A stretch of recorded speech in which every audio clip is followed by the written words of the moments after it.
Marilyn মনৰো। ৰূপৰ খাজোৰাহ তুমি Marilyn মনৰো।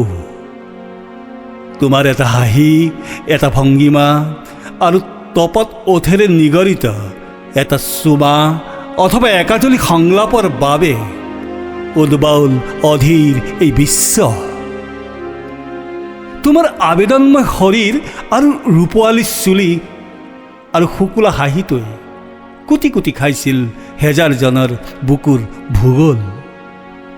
মনৰো, তুমি আছিলা হলিউডৰ আটাইতকৈ ধুনীয়া আধুনিক ৰোমান্টিক কবিতাটো। তোমাৰ স্পৰ্শত ফুল ফুলিছিল মৰুৰ বালিত, এণ্টাৰ্কটিকাৰ বৰফত। তোমাক পাগলৰ দৰে ভাল পোৱা পুৰুষবোৰৰ বেছিভাগৰে তেজ নীলা আছিল মনৰো। নীলা তেজ আৰু গোলাপী মনৰো। হুইস্কিৰ বটলত কি যে সুন্দৰ ককটেইল। মনৰোৱে কথাবোৰ জুকুৱাই চাইছিল বিষাক্ত, নিসংগ আৰু যন্ত্ৰণাকাতৰ সেই দীঘল ৰাতিবোৰত। পানীৰ মাজত থাকিও তৃষ্ণাটোৰ মনৰো, পোহৰৰ মাজত থাকিও এন্ধাৰ মনৰো। প্ৰেমহীনতাই খুলি খুলি খাইছিল তোমাৰ বুকুৰ অজন্তা। মমৰ দৰে জ্বলি জ্বলি তুমি নিশেষ হৈ গলা।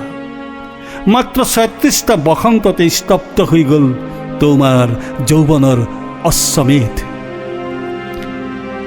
তোমাৰ মৃত্যু শিল্প হ'ব নোৱাৰে মনৰো।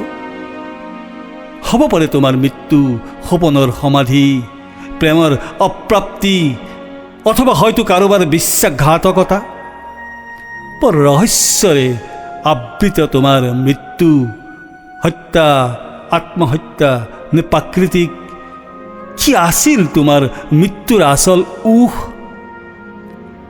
চেলুলয়ডৰ বাহিৰৰ পৃথিৱীখনত তুমি যে ইমান নিসংগ, ইমান ট্ৰেজিক।